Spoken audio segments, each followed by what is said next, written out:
All right, so welcome to the first episode of Fiero Talk or the Fiero Project. We haven't come up with a name yet, but we're going to do this every once in a while, just talk to other Fiero owners about projects and different things going on, just to, further the community and have conversation. So the co-host and the guy I'm talking to today, I'm Jesse Smith, and this is Dayton Shirey. Shirey, not Shirley. Not Shirley, Dayton Shirey. We just had a funny conversation. I thought his name the entire time was Dayton Shirley. For like 2 years. I mean, yeah, just 2 years. And it's Dayton Shirey. So we're already expanding the knowledge in the Fiero community by getting people's name right. So, I mean, I only have 2 cars at your house and sold you a car and, whatever. It doesn't matter. I mean, people don't mess up Smith that often. So, yeah, that's true. It's not my real name anyways, so it doesn't matter. It's just what I tell everyone. I know your real name. Yeah. So, just going to be interview style. We're going to talk about a few things and go over Fiero stuff. So, Dayton, what got you into Fieros? You're a young guy, right? You're early 20s? Mid 20, 27. Okay. So you're knocking on 30. No, not 30 yet. Knocking on.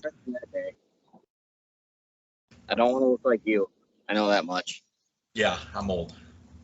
But yeah, I mean, I think a lot of people know the whole reason I got into Fieros. It came out recently just because, the car I have now finally surfaced. But I was a kid, probably like 14 or 15 years old. A friend of mine had a magazine rack by the toilet, so you're in there, using the bathroom and grab a couple of magazines, different like car magazines and such. And I found one of I think it was a Penn Jersey Fiero magazine, or one of the Fiero clubs had a magazine out, and it had Purple Rain on it, Jonathan Watts' car. And that's like the earliest I can remember knowing and like appreciating Fieros. And obviously it's highly modified compared to just your average run-of-the-mill 84 base coupe or something, but I think that's really what got me into it. And I mean, my generation, we grew up playing, PlayStation 2, Need for Speed and such, so it was all modified. Everything was unique. The 90s racers were kind of my favorite cars, and I mean, some people love it, some people hate it, but I thought sort of 90s street warrior style vibe of Purple Rain kind of gave me the interest that I needed to get into some clapped out 80s Pontiacs, you know what I mean? Well, I think a lot of people believe that the Fiero was ahead of its time a little bit. Like, if it had come out 10 years later, it may have had a different story. Oh, absolutely. It looks like a 90s car. It doesn't look like an 80s car. Right. Even the 84 ones, even with that little bit of wedge they still have, I mean, there's a lot of the Hondas that were still going in the 90s had the wedges. I think the Preludes in the 90s, they had like the same front end of an 84, like that blocky front end. But I definitely think that the whole concept of the Fiero being mid-engine, affordable, just that it needed that extra decade to get done right, I think. Yeah, I think if it continued, the story would be totally different. But a lot of people feel that way, but I think it was way ahead of its time for sure. So what was your very first Fiero? My first one was an 85 GT. And other people who may know me know that I'm an advocate for the 85 GT. I like how it falls right in between. Well, you got your 84s that are just, let's be honest, they're kind of ugly. Then you got the fastbacks in 86, and it's like the 85 GT to me was that perfect aero. I don't like third brake lights on cars, so the 85 GT was great. Still had the speaker seats of the 84 that I liked. The 86 has got them B-pillar. Like, it just had everything from the early and the later ones just kind of put together. And I don't know, I like the styling of it. I wish they would have came with like the 86 mesh wheels or something, but otherwise I think the 85 GT is the perfect first Fiero because damn near every Fiero part interchanges on that one specifically. I mean, you can add things from just about every Fiero, but the 85 GT is just the perfect middle ground, I guess. You know, it's got the easy to find notchback parts, but it's still got the 2.8 with, you know, a manual. Like it's I don't know. I enjoy them. I think they're still to this day probably one of my favorite stock vehicles. You know what I mean? Well, and you're kind of always on the lookout for like a Project 85 GT. I know that just from chatting with you. I sold mine to get the purple car, and I do regret it. Yeah. Well, speaking of the purple car, so what is your project that you're working on? Talk to us about it. So you take a rope, you tie it in like a loop, and then you put it around this part, and then you just hang yourself. That's kind of what I'm working on now. No, I ended up transferring all the body panels from the original Purple Rain. It was an 86 GT originally, and it sat for 20 years or so in someone's backyard and got very rusted. And I know that back when it was still running, it had been wrecked at one point. And I found where it was wrecked, and the whole thing was all screwed up. So I ended up taking the body off, and I had the perfect donor 88 formula, which to most people, if they would have seen that car before I took it apart, they're like, oh, it's a perfect car. It looks mint. It was, but it was a rust-free chassis, and I live in Minnesota. So to me, it was just a donor car. But we moved the body over to that, and just last night, my buddy Quinn and I dropped the engine out of the 88, the new Purple Rain, and I will be hopefully next week getting the new North Star and Getrag that I bought, even though I already have a North Star and a Getrag. Saved me a lot of time. This car's got to be done by the 40th, and I work full time, so it's just kind of a rush job for the moment, but it is what I want. It's just kind of extra what I want, and that gives me the opportunity to blow it the fuck up, and I have extra shit, you know, like. Yeah.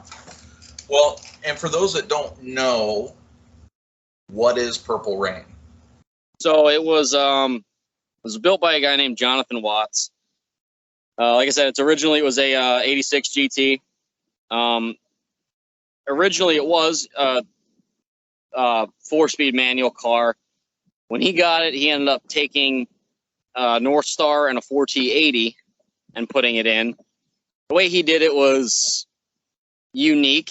He ended up taking the Cadillac's entire dropout, the whole cradle and everything, and he just cut the 4 corners, the 4 mount points that were in the Cadillac. You know, they got 4 in the Fiero, and he just grafted the Fiero cradles to the Cadillac cradles and bolted it in the car.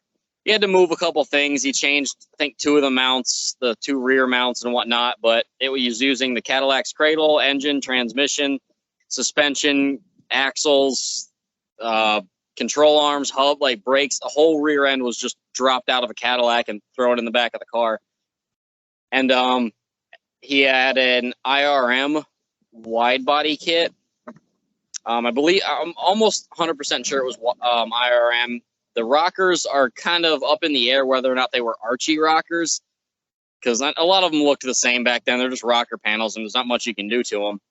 But they're wide body rockers, and I don't know what his idea was, where this wide body car wasn't wide enough, but apparently it wasn't wide enough, so he ended up widening it even more. And based off our measurements, right now, at the widest point of the rear fenders, it's about 10 inches wider than a regular Fiero, just over 10 inches, which is ridiculous when you actually see them side by side. It makes a Fiero look hilariously small. Yeah, I've been up there. It's big.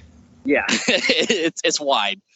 I mean, I got 17 by 12s on the rear, so 12 inch wheels on the rear, and they still sit tucked in about 1.5 inches, 2 inches.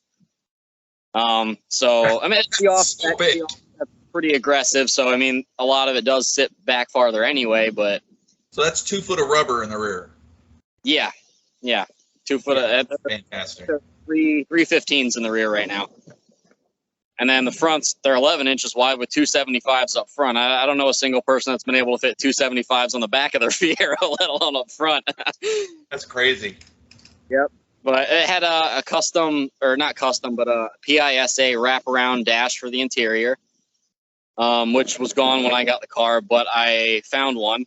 It's not upholstered yet, and we'll see if it gets done by the 40th. If not, it'll just keep the beechwood in there that it has now from the 88. I'm not really worried about it too much. And the seats were PISA seats, which I absolutely love. Those weren't in the car either, actually. But I did find them.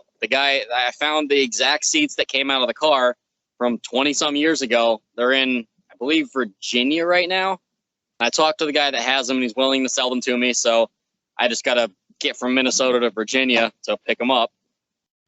But they resemble Cadillac seats a lot because of the way that the inserts look. They're like almost like crinkly paper looking. Like, you know, those old Cadillacs, the seats look like they're just full cushions. That's basically what they look like, and I love the look of them. I'm trying to bring it back to mostly how it was. Obviously now it's going to be a 5-speed rather than an automatic.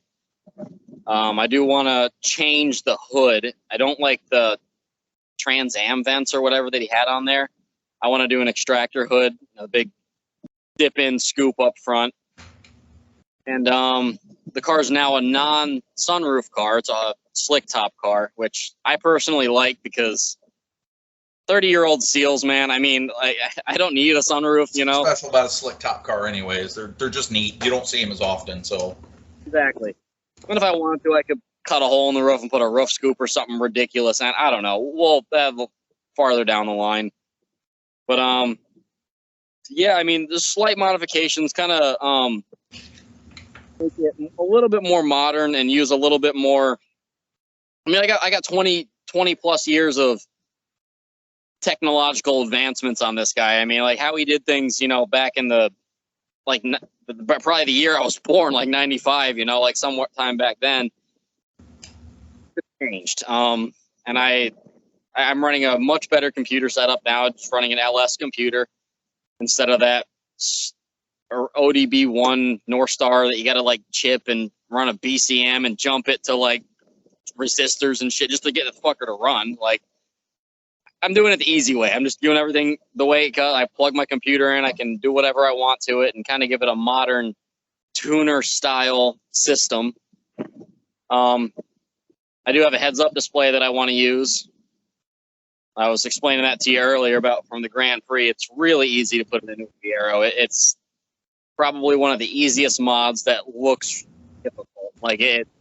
You'd think that putting a heads-up display in your car, it's a bunch. No, it's literally like 2 wires. It's simple. Yeah. So we were talking earlier, and one of the things I like about, you know, you and I have been chatting quite a bit. We share a lot of information. What would you say some of your favorite things are about the Fiero community? Like, I mean, we have some close friends right now that are kind of our little community, but overall, what would you say in the Fiero community are your favorite things? Well, maybe a year or 2 ago, I'd have told you that it was, you know, a lot of the people and like everyone seemed to try to want to help people out more. Lately, I've noticed a decline, and it's not much. It's just kind of more or less, maybe just a new generation of younger people, 16, 17 years old, getting in that don't really know much. And a lot of people are assholes to them, which I get. I was that guy too. But I really think that it'd be important for the Fiero community as a whole to stop being assholes to each other. Because out of all, I've been into a lot of different cars. I was big into, like, I still have old Volvo 240s. You know, I got into Civics for a while. I had my Porsche 944. Like, I've been in a bunch of different, like, car communities of specific cars and stuff. And overall, the Fiero group, they definitely seem a lot more helpful.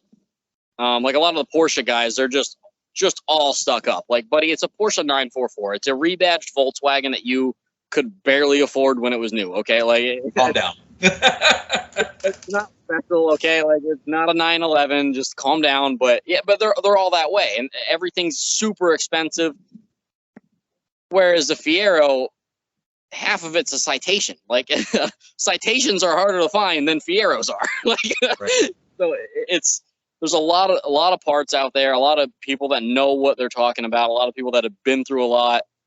And the car's not like ancient. It's not like a 50s car where everybody that, you know, was on the assembly line is dead or, you know, brain dead at this. Like, there's still people that were actually there that know what they're talking about, that are willing to help if you're willing to listen. That's another big thing is people will go on there, oh, I have this check engine light. What's the problem? Okay, well, there's a checklist of things you need to do. Oh, I don't feel like doing that. What's the most common problem?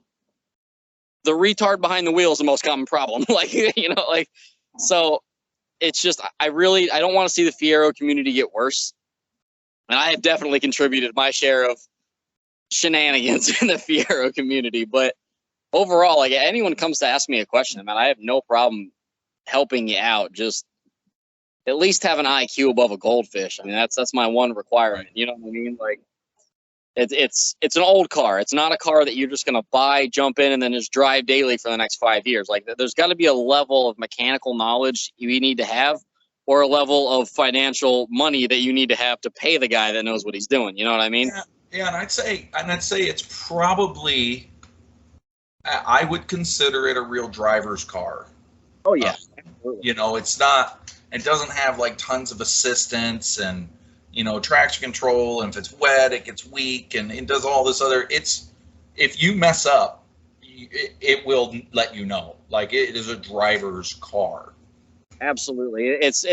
I've actually had friends who are in old cars, whether it be old Chevys, old Ford, like any old 80s vehicle. And I've let them drive my car. Now, mind you, this is people that have never driven a Fiero. My car at the time was an 85 GT with a 3800 supercharged swap in it, a 4-speed manual. And it was hilarious to see how scared it made them. Just having somebody's grandma's Buick's V6 in the back of it. But it was the turning that got them really concerned, because when you turn a Fiero and you turn a regular, like a rear-wheel drive sports car, they feel completely different. You got two totally different things going on there. You know what I mean? Like, and everybody that's had like the old muscle cars and shit, they go into a turn with a Fiero and they're going slow as hell. I'm like, what are you doing, dude? Like, hit the gas, go. It's like, oh, it's gonna slide out. I'm like, no, it ain't gonna. It's not anywhere. It's not your clapped out Firebird. Okay, just go, keep going. And it's like, a lot of people won't push a Fiero as far as they could. But I do want to say that they don't drive them to their potential. You need to learn how to do it, because there's one thing I've noticed in a Fiero, whether it's a stock one for sure, but a modified one even a little more, that when you're going into a turn aggressively as a driver, you're going into that turn aggressively. We all know, stay on the gas and downshift before the turn. Like that's an obvious driver's ed thing that you should just know. But when you're coming in through the turn, there's a split second where all of a sudden the back of the car feels really light. That is the limit. If you try to push it anymore, it is coming clean around on you, and you are going to go. If your turn is going this way, you're going that way. Okay, like there's that split second where the car just it reaches its limit, and you keep it there, and you're okay. But if you try any sudden jerk, and it's a manual steering, so you hit a bump wrong, you're going just like it's definitely a driver's car. I mean, think of a Miata slammed on its face with a welded diff and no power steering. It's kind of what you're driving, like I don't know. A lot of people give it a bad rap for like the snap oversteer like the MR2s and stuff had. And don't get me wrong, there is errors and flaws in its design. But I was young when I had a Fiat. Like, that's what I learned to drive. So when I get in even my Volvo 240 or something, that thing's just easy to drive. Like, I know exactly when I can drift that thing on the highway. Like, whereas a Fiero, it's kind of like, you need to know the car, man. You really got to know the car. Yeah, you have to learn to drive them. It's not a car that you can go in and drive to its limit without knowing how to drive. So, I've noticed on the 88 Fiero, the upgraded suspension, like there's people that are, 88 superior, and there's me that's like, it's a fucking Fiero, dude, just drive it. But the 88s, they don't have that same feel when you're in a turn. They don't let you know they're going to kick out. I found that out the hard way.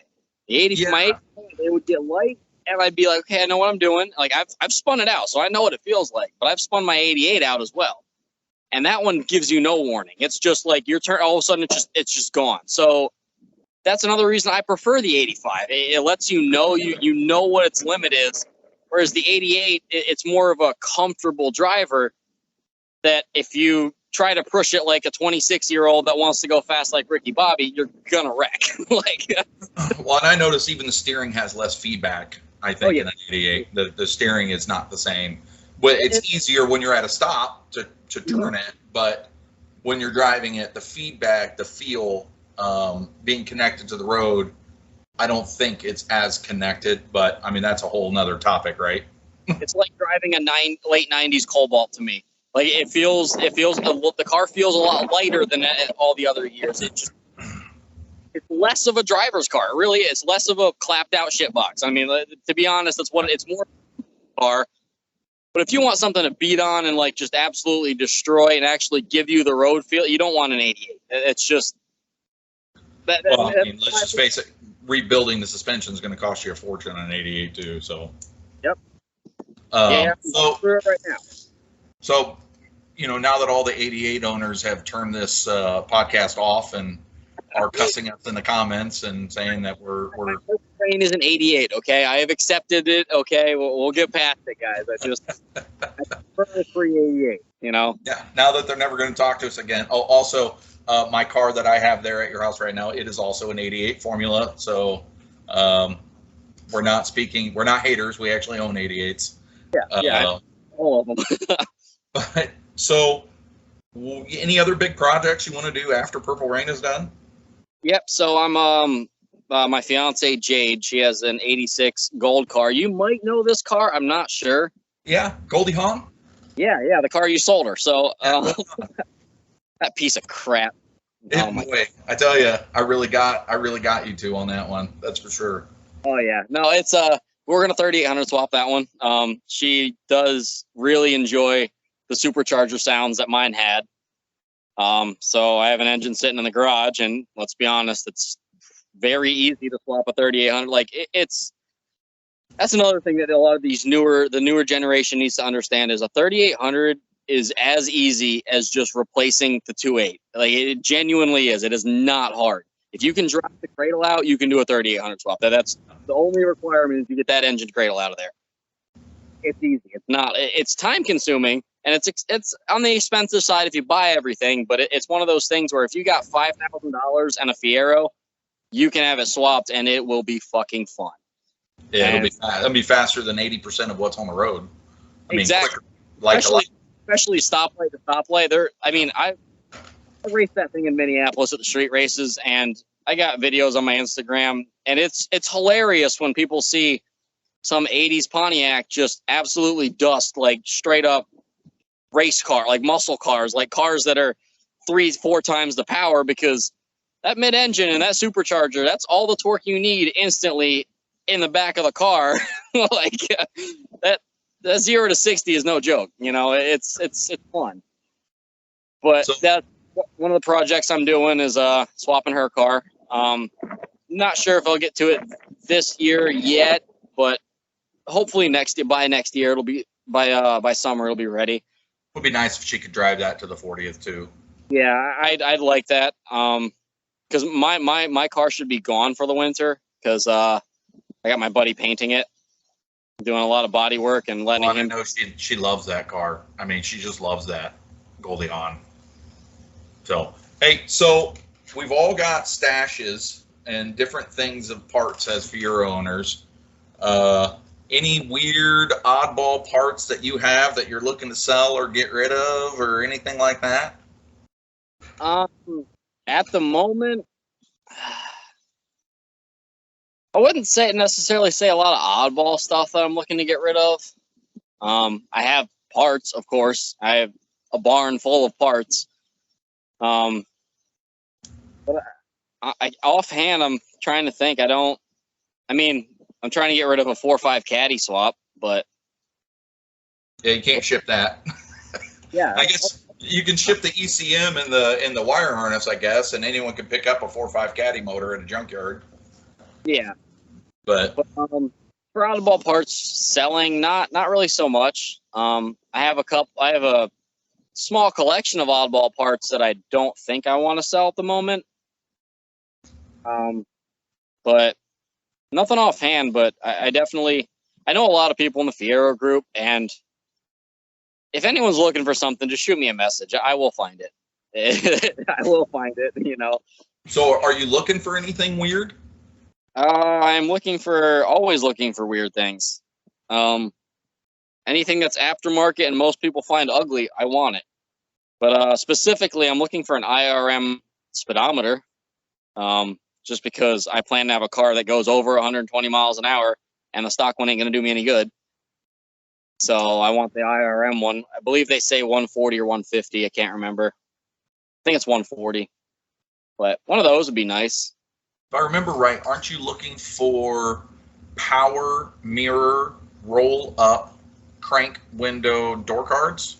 I am looking for power mirror crank window door cards.